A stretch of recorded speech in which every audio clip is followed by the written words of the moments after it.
Bismillahirrahmanirrahim. Faslun fi ahkamil iqrar. Malam hari ini pembahasan tentang masalah iqrar. Wa huwa lughatan al-itsbat. Iqrar itu menurut bahasa adalah menetapkan, al-itsbat. Jadi di dalam pengadilan, nah itu ada salah satu alat bukti yaitu ikrar. Nah, ikrar nanti ada tentang hak Allah, ada juga ikrar tentang hak manusia. Wal muqarbih darbani, objek yang diakui. Jadi ikrar itu pengakuan terhadap sesuatu. Ini ada kalanya ikrar terhadap hal-hal yang merupakan hak adami, seperti mengakui punya hutang, mengakui punya pinjaman, mengakui mengambil. Atau ikrar itu berkaitan dengan hak Allah, seperti mengakui sudah berzina, mengaku telah mencuri, mengaku telah melakukan satu kesalahan. Jadi ikrar itu ada dua hal. Objek ikrar itu ada dua. Hakullah ta'ala, yang pertama hak Allah, seperti umpamanya mencuri atau berzina. Wathani hakul adami, ada hak adami, ya, seperti hutang piutang, pinjam meminjam umpamanya.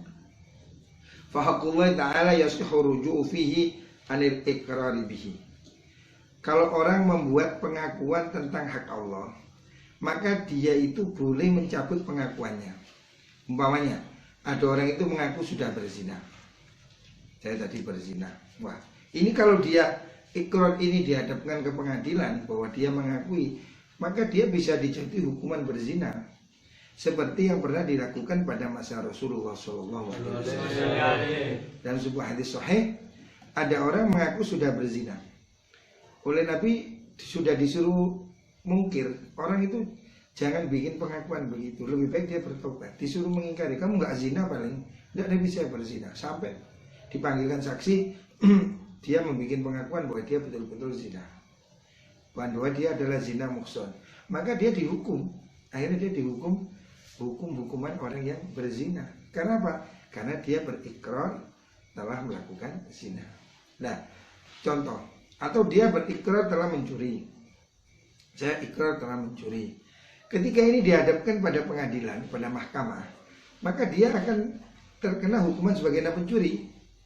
Dalam mahkamah syariah, dipotong tangan kalau dia telah mencuri sesuai dengan nisabnya. Yang kemarin kita katakan nisabnya mencuri itu 1/4 dinar atau 4,5 gram.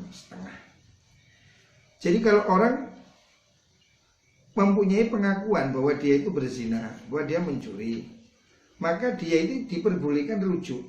Dia boleh menarik kembali pengakuannya, mengatakan enggak, saya enggak berzina, tadi saya itu bohong aja. Dia boleh. Dia maunya sudah ngaku mencuri, bahwa saya telah mencuri 2 juta di sana segini. Enggak ada saksi, enggak ada apa, dia ngaku. Terus kemudian ketika dia dihadapkan pengadilan, terus dia menolak, enggak, saya enggak mencuri, saya itu cuma guyon aja. Orang membuat pengakuan ditarik kembali itu boleh kalau dia berhubungan dengan haknya Allah, hukumannya. Tetapi kalau hak adami tidak bisa. Pokoknya kamu sudah bikin pengakuan bahwa saya telah menyatakan hutang pada si fulan 5 juta.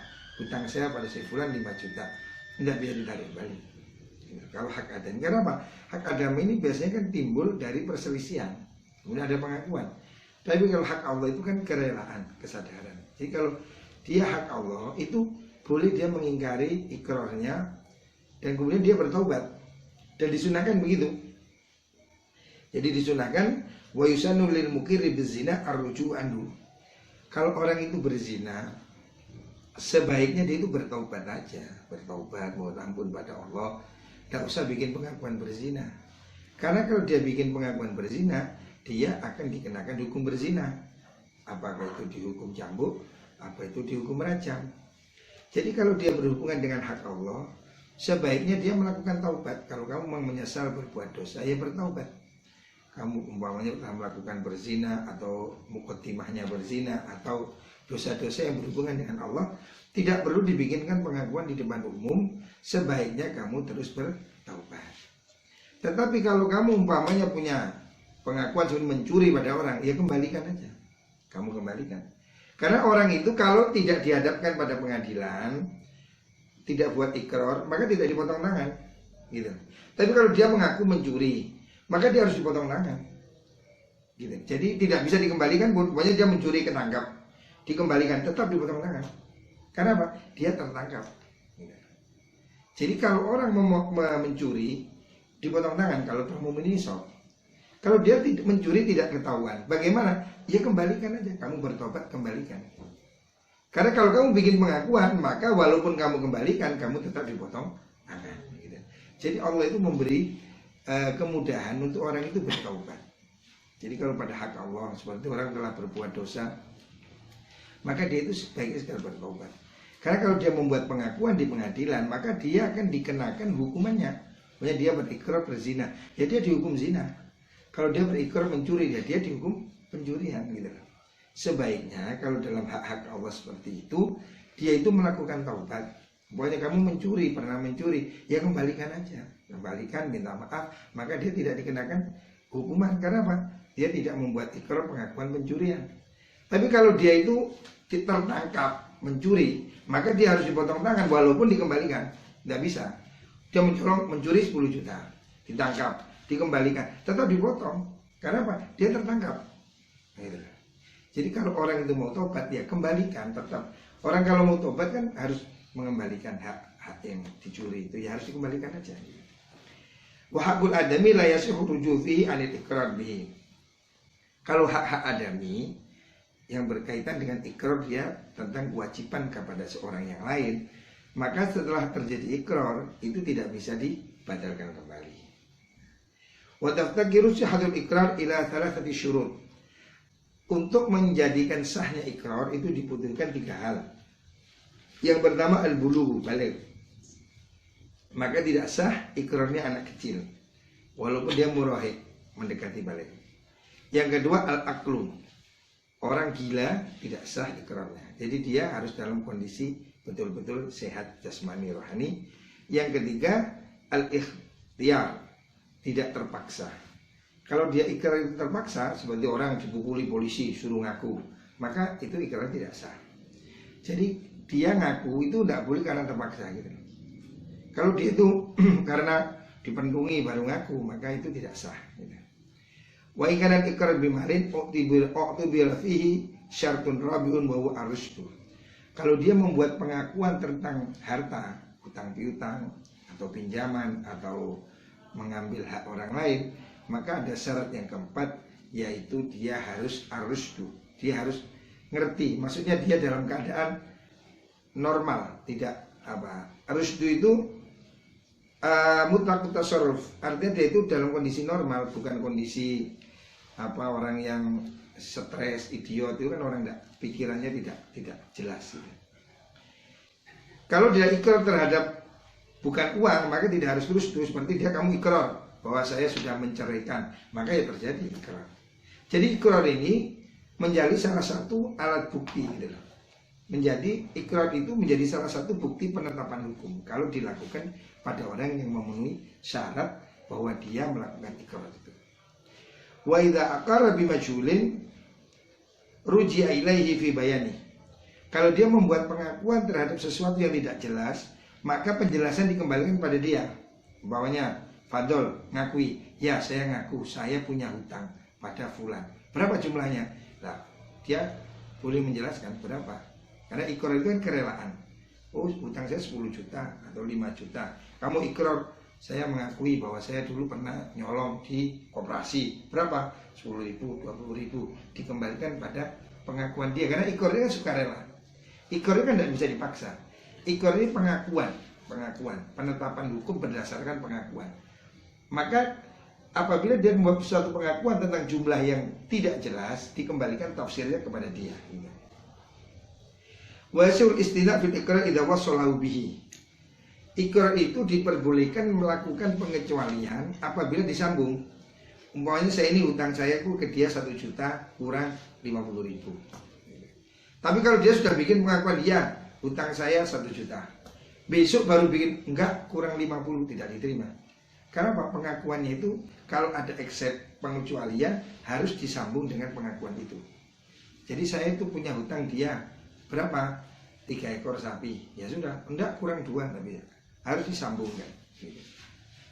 Jadi ikrar ini kan berdasarkan ketetapan hatinya orang yang mukir, orang yang mengikrari. Karena dia memang mengakui salah, maka dia kemudian bikin pengakuan. Nah, pengakuan ini bisa dibuat salah satu sumber hukum gitu loh. Artinya orang ini tidak ada saksi, tidak ada bukti, tapi dia ngaku gitu. Seperti yang dilakukan dulu pada zaman Rasulullah SAW. Ada orang ngaku zina muhson, nggak ada yang maksa, nggak ada yang nyuruh, dia memang ngaku-ngaku sendiri. Jadi sahabat dulu itu memang dia maunya taubat, dia dihukum oleh Nabi, ya dihukum gitu. Ada lagi orang mengaku bersalah, ngaku pada Nabi, Nabi saya melakukan dosa, apa itu? Saya telah mencium perempuan. Oleh Nabi disuruh wudhu, sholat. Oh itu dosanya ringan, kafarnya sholat wudhu. Tapi ada yang ngaku zina, di selimur-selimurkan, disuruh menghindar, dia nggak mau, memang dia minta dihukum, ya dihukum gitu. Jadi ikrar ini salah satu ketetapan berdasarkan pengakuan gitu. Karena itu tidak boleh dipaksakan. Jadi kalau kamu melakukan kesalahan, kamu mengakui, ya kamu menerima dampak hukumnya. Hanya apa itu mengembalikan, apa itu apa, sesuai dengan pengakuan. Atau pengakuan itu tentang cerai umpamanya. Kamu sudah mengakui bahwa saya ini umpamanya, saya sudah cerai 3 ikrar, kan nggak ada saksinya. Saya ikrar bahwa istri sudah, umpamanya dia saya cerai 3 kali. Terus besok-besok dia bikin pengakuan lagi, enggak, cuma 2, nggak bisa. Kamu sudah ikrar. Kan ini berkaitan dengan hak orang lain juga kan. Dia kan istrinya mau nikah lagi, terus kamu kabotan, enggak, kasih dulu, kurangi cici. Dikembalikan ke hati nurani dia, tapi di depan pengadilan tidak diterima. Karena apa? Dia sudah melakukan ikrar yang berkaitan dengan hak orang lain. Yang benar, wahwa fi hadis wal maradi sawaun. Ikrar itu dalam keadaan sehat atau sakit sama saja. Ada siapa orang bikin pengakuan utang piutang atau kejadian atau seperti perceraian, atau dia melakukan pengakuan terhadap sesuatu yang mempunyai konsekuensi hukum, itu terjadi padahal dia sakit ataupun sembuh. Artinya itu terjadi dimanapun gitu. Jadi itu siapa orang membuat ikrar, maka dia akan dikenai tuntutannya dalam keadaan dia itu sembuh atau sakit. Artinya itu berlaku sama. Faslun, sekarang bab tentang ariyah. Jadi ada ariyah. Ariyah itu pinjaman, tapi berbentuk barang ya. Jadi ada pinjam, kalau pinjam uang itu namanya qardu, utang. Kalau pinjam barang, pinjam kopiah, pinjam baju, pinjam sepeda, itu namanya bab apa? Ariyah. Jadi ariyah itu pinjam benda yang diambil manfaatnya. Pinjam sepeda, pinjam arloji, pinjam cincin, pinjam kacamata, namanya pinjam. Kalau pulpen bukan pinjam, karena apa? Kan habis. Kalau pulpen dia minta ya. Jadi ariyah itu makhudatun min ar idza dhahaba. Jadi kata ar apabila berkurang.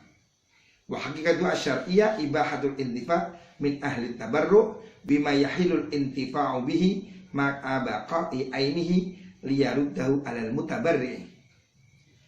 Definisinya ariyah itu memberikan hak manfaat sesuatu yang barangnya ini tetap dan bisa dikembalikan pada saat perjanjian dikembalikan. Ya sama dengan pinjam kopiah, pinjam baju, pinjam jam tangan, pinjam cincin gitu loh.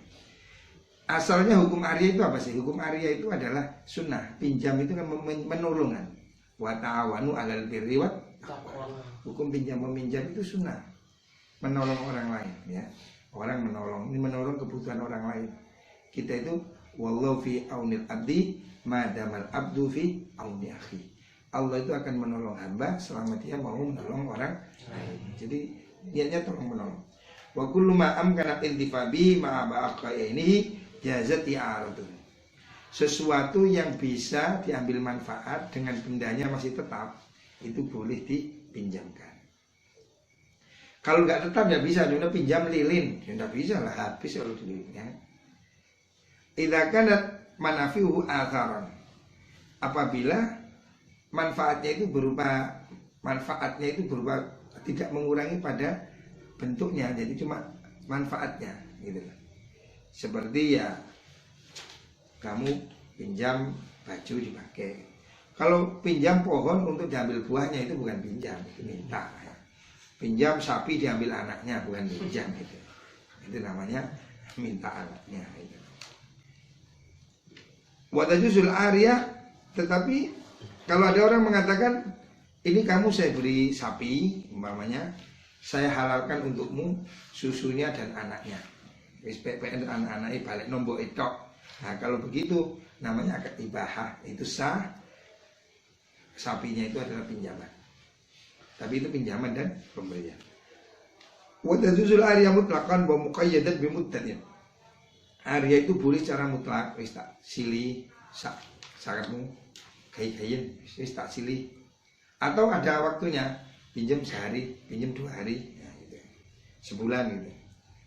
Wa ya madmunatun 'alal musta'ir bi qimatiha yauma talafiha. Orang yang meminjam ini dia wajib menanggung apabila dia melakukan kerusakan yang di situ memang tidak wajar. Umpamanya kamu nyimbam sedah pancal, digawe ngemot gula sak ton, ya menclek dong. Ya, maka kamu harus nembui. Tapi kalau pemakaian itu normal, nggak apa-apa, pinjam kupluk digawe kupluk kok suwek nggak apa-apa. Tapi kamu pinjam kupluk digawe sepatu, ya kamu ya nanggung, itu kan nggak rusak. Jadi harga yang ditanggung adalah harga pada waktu rusak. Gitu. Jadi orang itu harus menanggung kalau ada kerusakan. Kalau memang kerusakan itu karena pemakaian yang tidak wajar. Gitu. Jadi kalau dia memakai wajar rusak ya dia tidak tanggung. Tapi kalau dipinjamkan orang lain juga nggak boleh. Kamu pinjam baju, dipinjamkan orang nggak boleh. Karena apa? Kamu bukan pemilik. Jadi yang boleh pinjamkan itu pemilik. Ya kamu pinjam sepeda, terus dipinjamkan nggak bisa. Karena apa? Kamu bukan pemilik. Yang boleh meminjamkan itu orang yang memilikinya. Jadi itu namanya akad ariyah, akad pinjam meminjam. Terus sekarang gosok. Nah, gosok apa? Gosok itu mengambil hak orang lain tanpa izin. Gosok itu adiknya mencuri. Gosok itu mencuri tapi mengembalikan, tapi dengan niatan tidak memiliki, mencuri manfaat. Sandali wong digawe kan nyolong juga, tapi nyolong tidak untuk dimiliki, cuma untuk dipakai manfaatnya. Kalau pinjem mengambil manfaat secara sah, tapi kalau gosok itu namanya mencuri. Jadi mengambil al-istilah ala hakil ghairi udwanan, menguasai milik orang lain dengan semena-mena. Nggak pinjem moro-moro bajunya orang dipakai, celananya orang dipakai. Ini dosa. Gosok ini dosa. Gosok ini bagian dari mencuri, termasuk maksiat. Jadi kamu menggosok itu mencuri. Tapi itu mencuri yang niat dikembalikan. Kalau mencuri yang putus itu kan mencuri terus dijual, itu maling. Wa man ghasaba malan ahadin lazima raddu. Kalau dia mengambil barang milik orang lain, kamu gosok sandal, wajib kamu kembalikan. Walazimu adan arsunaksi, dan kamu harus tanggung jawab terhadap kerugian yang ditimbulkan. Pokoknya kamu gosok sandal jadi terepes, kamu wajib memberi ganti rugi keterepesannya. Jadi harta yang digosok itu menjadi tanggungan sepenuhnya pihak penggosok. Dia wajib mengembalikan dan wajib membayar ganti ruginya, karena dia itu mencuri sebetulnya. Baju dipakai sampai jelek, ya harus diganti nih harganya. Enak aja nih gosok baju baru gosok, wis saulan dibalik wis elek, ya harus ganti rugi. Nggak bisa. Walizimau ujratul muslihi, dan wajib membayar ongkosnya. Pokoknya gosok sepeda 1 minggu, berapa ongkosnya nyewa sepeda 1 minggu? Harus dihukum. Karena apa? Ini gosok. Gosok ini sama dengan mencuri, harus ada hukuman gitu. Gosok ini mencuri manfaat. Kalau ini dia dikenakan denda, jadi dia harus membayar ongkosnya. Kalau terjadi ongkos, kalau terjadi kepenurunan harga karena dipakai, ya wajib. Fa in talifah dhaminahu bimithlihi. Kalau terjadi ghasab itu rusak, maka dia harus membayar sesuai jenisnya. Kalau memang sama, pokoknya itu sandal ya kembalikan sandal. Kalau tidak bisa, au biqimati illam yakun lahu misrun. Kalau benda itu memang benda khusus, tidak ada yang dituku, ya dia harus menanggung harganya. Jadi ghasab ini bagian dari kejahatan, tidak boleh ya. Jadi ghasab itu walaupun benda remeh, walaupun sandal, walaupun kopiah, ini sering dilakukan di pondok. Padahal ini juga haram, jadi bagian dari maksiat. Kalau pinjam ya pinjam gitu, jangan gosok. Gosok itu dosa. Gosok itu sama dengan mencuri. Cuma ini mencuri pada tarafan yang ingin dikembalikan, tapi itu tetap harus menanggung kerugiannya gitu. Jadi kita ini jangan sampai mencuri, apalagi mencuri besar ya. Gosok aja jangan. Di pondok kadang orang kan sembrono, gosok sandal, gosok sepatu, gosok piring, walaupun piring. Orang tua saya dulu selalu berwasiat pada saya di pondok. Dulu saya di pondok itu ngeliwet. Saya pertama mondok di Lirboh itu ngeliwet. Terus kemudian ditanyai, kamu ngeliwet? Iya. Kompornya milik siapa? Kendilnya milik siapa? Sendoknya milik siapa? Walaupun kamu gosok hal yang remeh, gosok sendok yang udah sego, gosok tutupi kendil, kata orang tua saya, jangan. Saya khawatir itu menyebabkan ilmu kurang manfaat. Jadi sekecil apapun jangan gosok, apalagi sampai uang ya. Gosok, saya itu dulu berhenti masak gara-gara itu. Dulu saya waktu pertama di pondok itu masak, saya suka masak itu, ngeliwet itu. Saya dulu suka ngeliwet itu. Tapi karena sulit menjaga gosok, kita itu kalau di dapur kan nggak ada tutupnya kendil, pakai gelik teman. Terus nggak ada sendok, pakai sendok teman.